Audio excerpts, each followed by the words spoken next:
Well, good afternoon.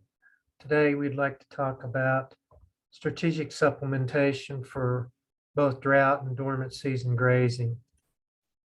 If we look at forage characteristics during these two time periods, we can see that the forage quality for our native cool season grasses drop about the middle of August to the end of August, and they'll be below the cow's requirements, except that she will be able to select around this if the pasture hasn't been too heavily grazed. However, by about the end of September, first part of October, usually the nutritional quality of the grasses on display to the cows that they're able to select will be below her maintenance requirements. And we can look at this with some data we collected over at the Dubois Sheep Station. And you can see that the forage quality was for total digestible nutrients was below 50% in all the samples that we collected. For a non-lactating cow, the nutrient requirements are about 52% TDN. And the crude protein requirements to keep the rumen functioning as it should is about 7% crude protein. And all the samples except for one browse sample are below that. Trace minerals follow a similar pattern.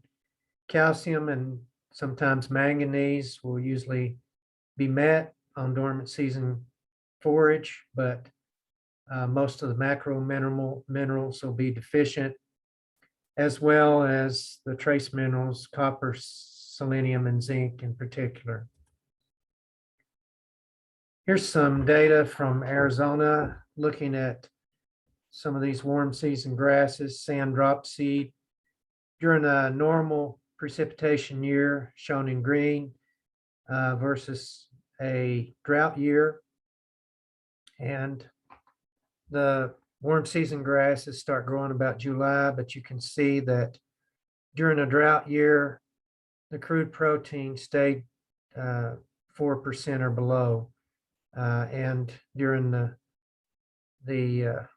more normal year, there were a few months when it was above the requirement. Similar pattern for total digestible nutrients. During a more normal year, the energy quality of the forage was met for several months, but during a drought year, it was below the requirements for pretty much the whole year. If we think about winter grazing, dormant forage, it's very much like what we would encounter during summer grazing in a drought year. We know that forage quality and quantity interact to affect cow body condition score, and this in turn affects fertility and calving interval. Ordinarily, on dormant season forage, we can expect for older dry cows to lose about 9/10 of a pound per day. And the younger dry cows will lose about twice that amount on dormant season forage if no protein supplementation is provided. Here's some data from New Mexico looking at several years in a drought, and they had cows that did not get any protein supplement versus cows that got 1 pound a day of cottonseed meal supplement. The conception rate for the younger cows was about twice as great for those that were provided a supplement. And we had an increase with all the other age groups, but less so with the older cows. At the Eastern Oregon Ag Research Center, they compared feeding supplement every day, every third day, and every sixth day, different types of supplements, to cows that received no supplement And the cows that received no supplement for 78 days prior to calving lost about a body condition score or about 86 pounds. All the other cows gained some weight, some of it more modestly than others. At the same research station, they looked at what happens if cows calve at a body condition score of 4 versus 5. And so the cows that calved at a body condition score of 4.4 had 80% pregnancy rate versus 92% pregnancy rate for the cows that calved at a body condition score of 5. And this was an experiment. It wasn't just looking at the cows that naturally had that happen to them. So these would be cows of similar fertility prior to the treatment. Another interesting thing was that they saw that the cows that were at good body condition score at calving, 73% of those steer calves graded choice out of those cows versus 54% from the thinner cows. And so there was some fetal programming going on there late in gestation. This is a picture of the body condition score that we're aiming for at calving. This is an older cow, 6 years old. She's a deep-bodied cow, has a lot of capacity, and she doesn't have a lot of fat around the tail head, and she would be described as a body condition score 5. She's got good fat cover over the ribs. So that's what we're aiming for.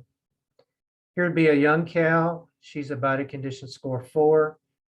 You wouldn't want them to be below this body condition score at breeding time.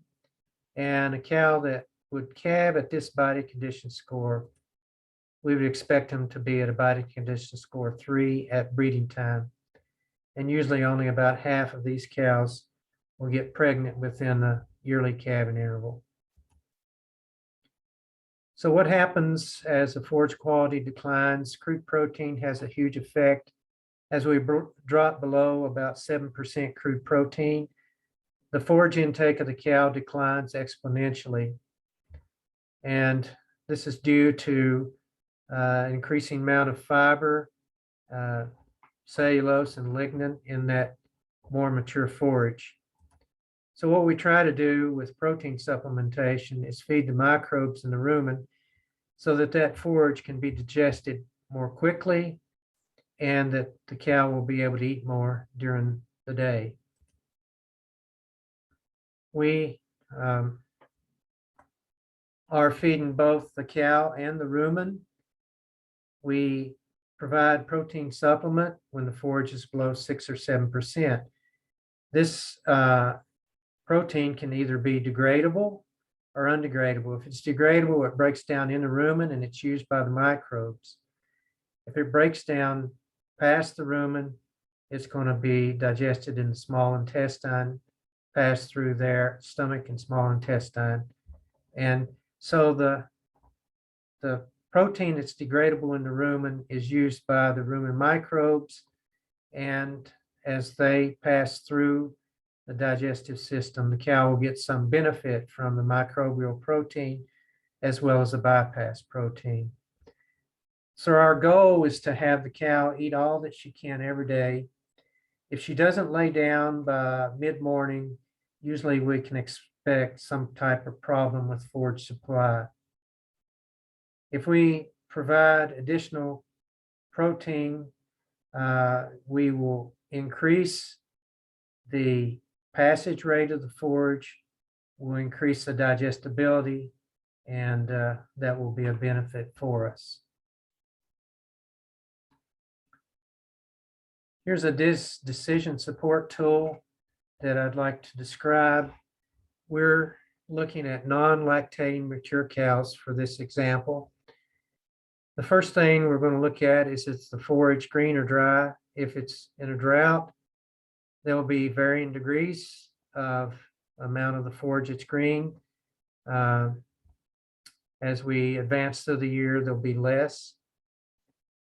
And then the next thing we're going to look at is the forage adequate in supply or is it inadequate? If we have green forage and we have an adequate amount of forage, then usually no intervention is required. If we have dry forage and most of it's dormant, then if the forage if the pasture has been more heavily grazed and we have greater than 50% utilization, then there's some things that we need to consider doing. On the management side, we need to consider moving cows to a different pasture or hauling water to take advantage of parts of the pasture that haven't been grazed. We might consider early weaning calves, and in extreme conditions, we want to look at culling cows according to the drought plan. If we have addressed those things, and another thing we need to look at is providing some type of supplement. Usually it's going to be a combination protein energy supplement, or if the supply is diminished, we'd look at an energy supplement. So let's say that the forage supply is diminished and we have forage crude protein greater than 5%. This would be verified with a lab, but usually with that situation, we would see some green in the forage, maybe at the base of the plant. If we're feeding energy, if we feed at a rate of 0.3% or 3 pounds for lower quality forage, then we won't affect the forage digestibility of that fiber as much. If we have a higher quality forage, we can increase that to 0.5% of an energy ration, or about 5 pounds. And when we talk about energy rations, usually we're talking about some type of grain. We can choose energy rations that are more friendly to fiber digestion, such as corn gluten feed or some of those types. And when we feed the energy supply, we usually want to feed it at midday to help prevent some of the substitution effect of the forage. If we have the inadequate supply, but we have forage crude protein greater than 5%, then we can consider feeding some type of a medium crude protein, 22 to 30%, at a rate of 1 to 2 pounds per day. And if we're feeding 1 pound per day, we can feed that just once a week, 7 pounds to each cow. If we're feeding 2 pounds a day, we'd want to feed it twice a week, 7 pounds each feeding. So when we get into the 1 pound per day, usually we're looking at a more normal year, and we should be able to help those cows gain about a half pound a day, and we should be able to keep body condition score on them. If we're talking about a more severe year, then we want to talk about using a higher quality crude protein, at least 36% crude protein, fed at 2 times a week, 7 pounds per feeding. And we would, if we have the opportunity, then we would want to look at including some bypass protein in that. And I'll describe that later. So now let's go over here on let's say we have dry forage, we have adequate amount of forage, we have less than 50% utilization. The first instance would be the forage crude protein less than 5%, and we'd follow this flow chart as we did just a minute ago. If we have a greater quality forage, 5 to 6% crude protein, then we can use a high crude protein, greater than 30% crude protein, at a smaller rate of about a half a pound to a pound per day, fed once per week. In order to take good advantage of the crude protein, you have to have an adequate supply of forage on hand. Here's a study from Oklahoma, and they were comparing a higher stocking rate here at 5.6 acres per steer versus a lower stocking rate. And they saw an economic benefit for protein supplementation at the lower and more conservative stocking rate. They did not see that with the higher stocking rate. some rules to remember if we're going to feed energy supplements. They need to be fed every day as opposed to protein supplements, which can be fed once a week. The reason we have to do that is because the rapidly digested energy contained in that energy supplement can interfere with fiber digestion. And so we have to feed it daily at smaller doses. Energy supplements usually decrease forage intake when fed with poor quality forage. This can be an advantage in drought. But that substitution effect, as I mentioned earlier, is less when we feed it at lower rates. For low quality feed forage, that's about 0.3% of body weight. And but energy supplements are more efficient at putting on weight than the protein supplements generally are. So oftentimes you can find protein supplements with urea that's added to the supplement to help increase the protein of it. So let's look at a study that was done at Kansas State. They had all natural protein supplement and compared to a supplement that had 15% of the crude protein coming from urea and another supplement that had 30%. If we look at the weight gains or losses, there was similar performance between the 0% crude protein or the natural protein, 0% from urea versus the 15% crude protein from urea. Similar results. But when we increased the urea up to 30%, we saw a decline in performance for those cows that were consuming the higher urea supplement. Now, this would be a more normal year. In a drought year, we want to avoid feeding urea in most cases. You have to feed urea every day. The cattle must adapt to urea or they can lose ability to process and handle it. You have to meet the energy needs first. Without sufficient energy, the urea is not useful. And this is usually where we run into trouble with drought. By all means, we should not have over 1/3 of the total dietary crude protein come from urea. And we have seen urea toxicity during drought. This would be at a dose of 0.40 pounds of urea. And for cows, that could occur if they consumed about 4.34 pounds of 32% crude protein supplement with 26.5% of that protein coming from urea. And for heifers, it's a smaller dose, so about 3 pounds that we could feed them. So how we feed protein supplement matters. Let's look at some of that. Here's a study that was done over at Miles City.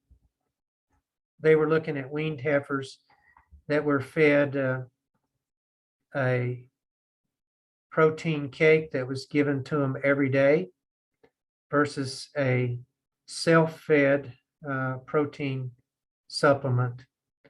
And so here's the first year they tried this. Here's a pasture that was fed the self-fed protein supplement. And these areas in red are areas of the pasture that were utilized by livestock for grazing. Areas of blue were not used as much. So this pasture here with the self-fed supplement, those cows, heifers used a bigger part of the pasture. If we look at the pasture where they were fed daily with this protein cake that was given to them at that interval, you can see they tended to congregate and graze more around the area where they were fed. So they got habituated to that supplement. So this is what I call welfare cattle. They're waiting for a handout. The next year, they switched the pastures for the two treatments. So here's the the daily fed heifers, and you can see they used hardly any of that pasture compared to the year before for the different treatment. And the cows that were fed the self-fed supplement used more of the pasture than did the year previous with the other treatment. So when we feed that supplement can have an effect. Here's this Miles City study is shown in the orange. We've already described it somewhat, but this is grazing time per day, hours per day.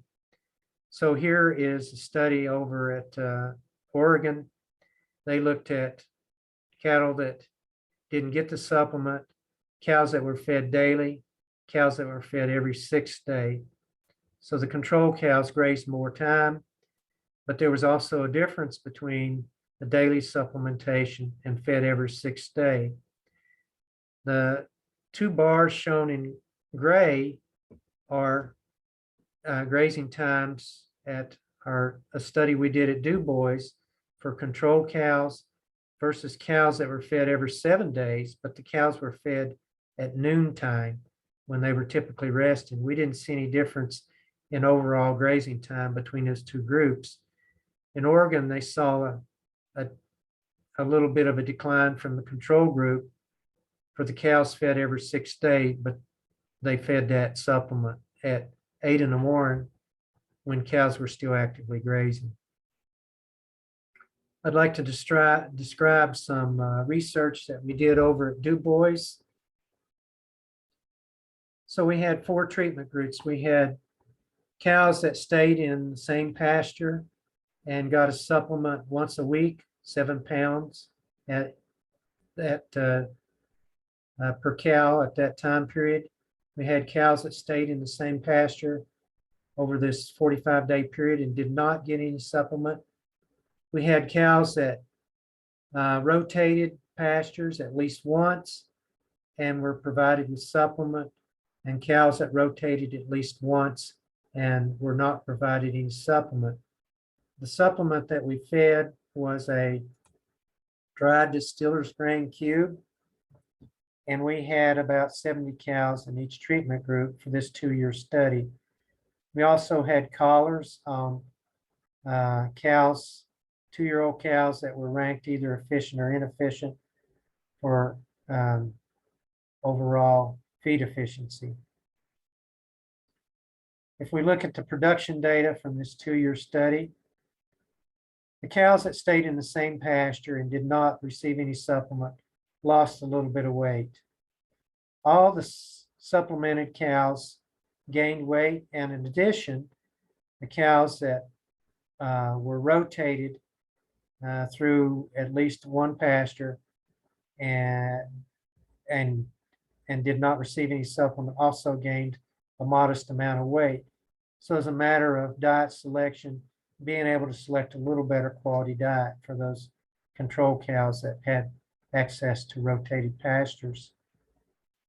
And so I should mention that the weight gain that we see here for these cattle is disguised by the increase in the fetus weight at this time of the year. It'd be about 60 pounds. So the continuously grazed pasture that were supplemented may in fact have been losing a little bit of condition, as well as the other cows. If we look at the grazing behavior of this 2-year study, we found some interesting things.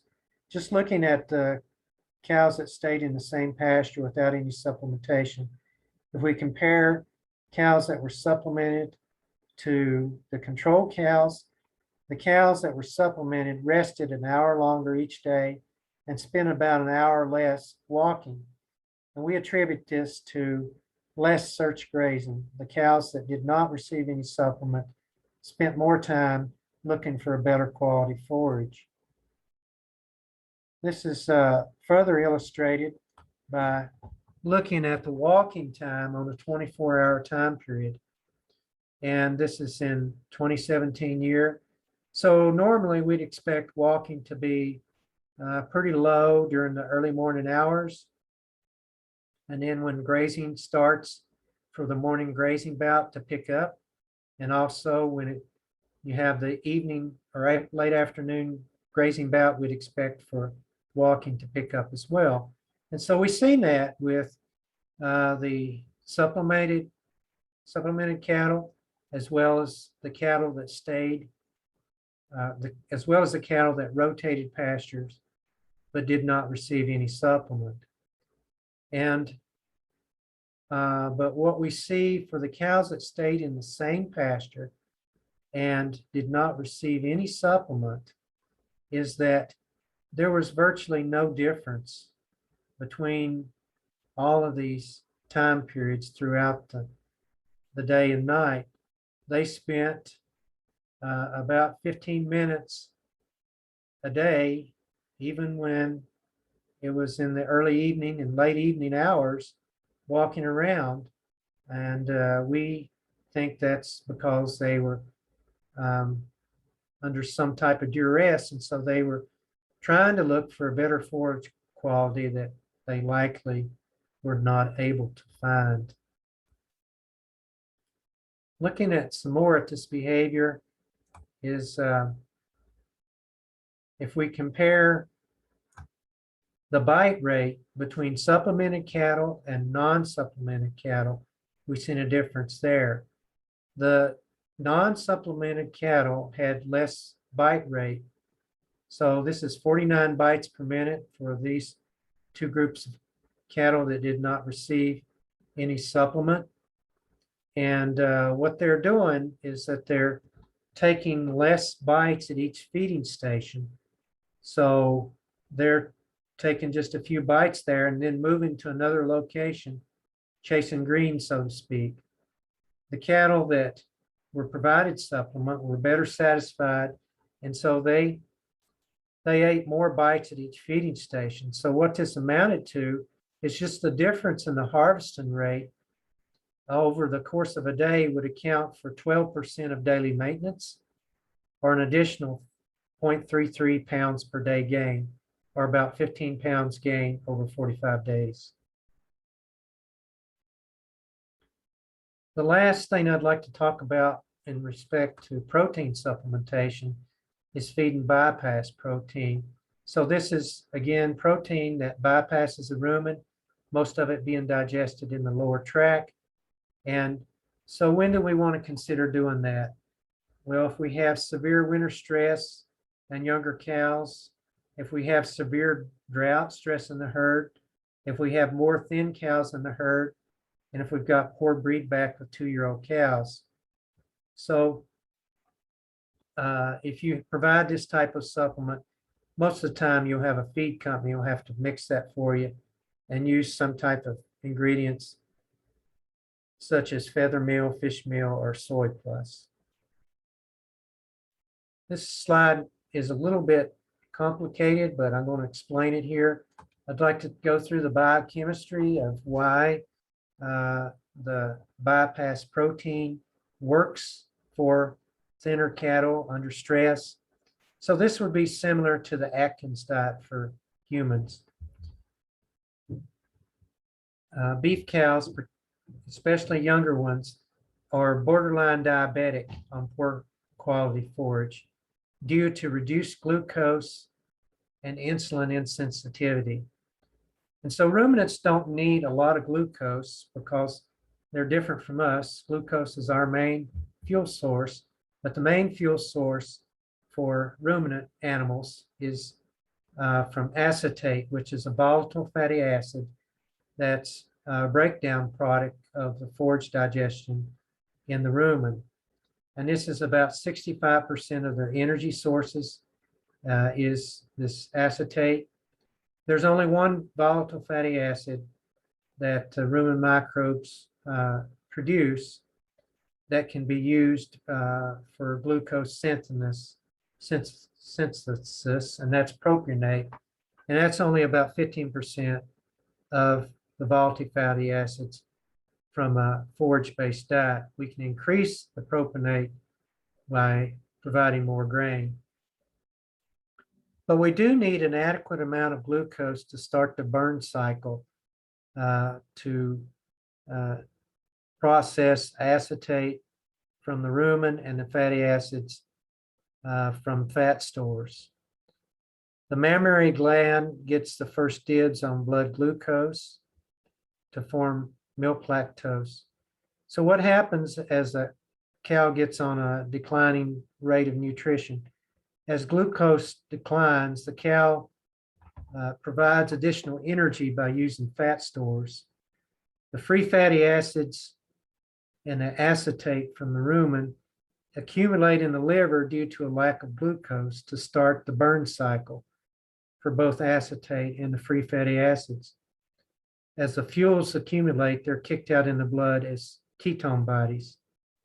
And for dairy cows, sometimes they'll see a condition called ketosis, where they are depressed by too many of these ketone bodies in the blood. So try to compensate for this problem is that the body breaks down protein from the muscle to help supply glucose. The liver forms new glucose from the amino acids produced or supplied. And this is a process that's called gluconeogenesis. By providing bypass protein, we can supply extra amino acids that can be used to be broken down by the liver in early lactation and in times of stress, and it can help spare the muscle loss from the cows.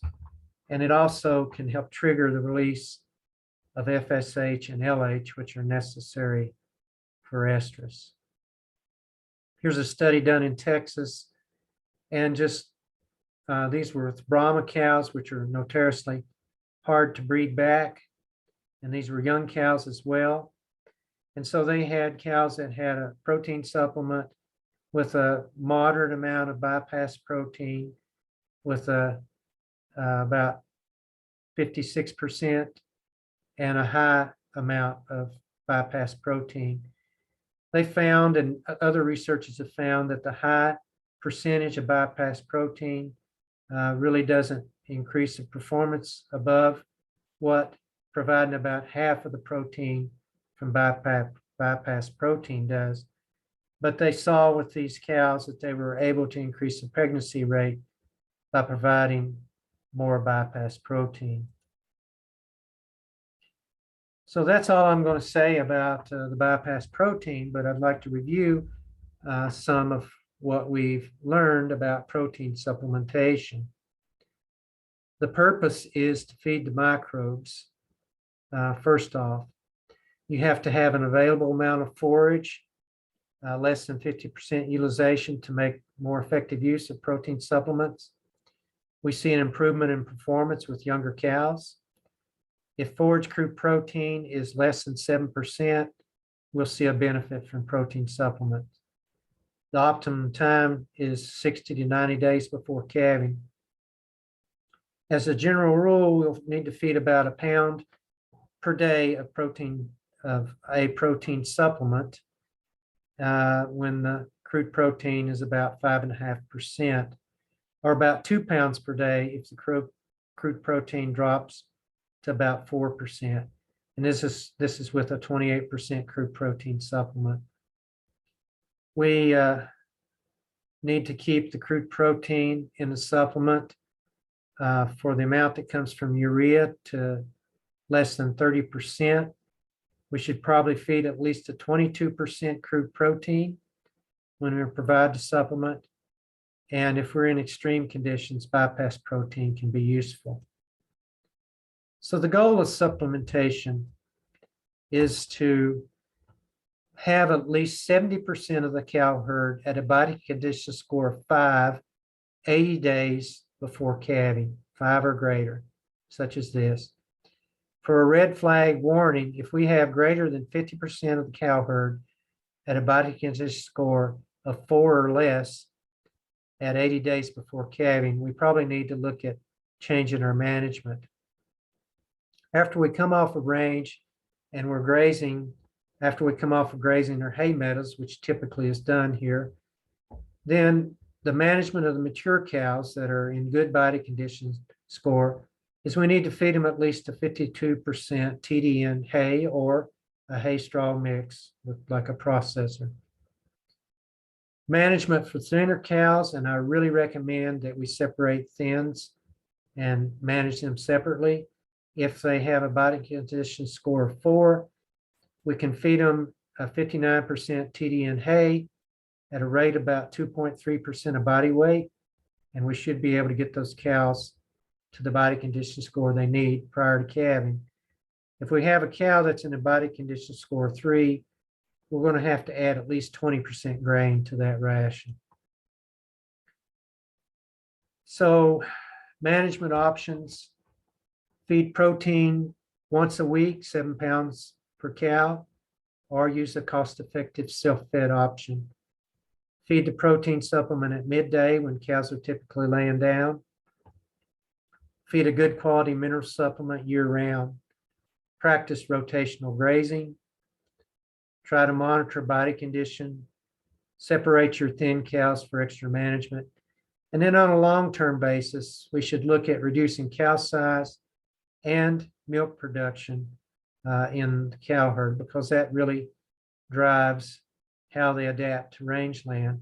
We can select on hip height for those replacement heifers. We can try to use bulls that have an EPD of 20 pounds or less on milk. And then if we continue to have problems, we should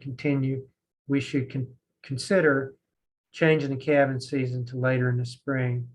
And as always, we should have an emergency plan. Kind of finishing up here, here's an old advertisement: you can pay me now or pay me later, talking about an oil filter. So let's consider the cost of protein supplementation on late season grazing, dormant season grazing, or during drought versus trying to feed the cows back up to body condition score.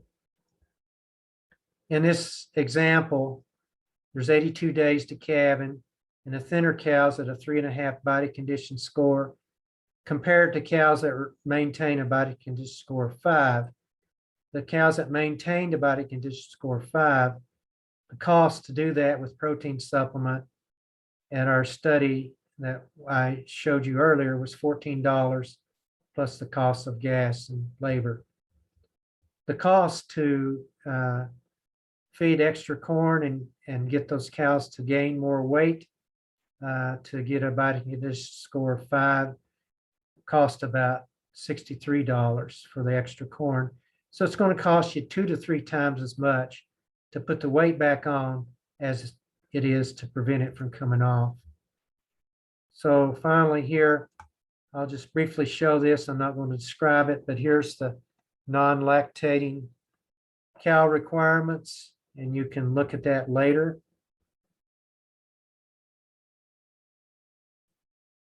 Here's some nutrient information on different types of supplements that can be fed.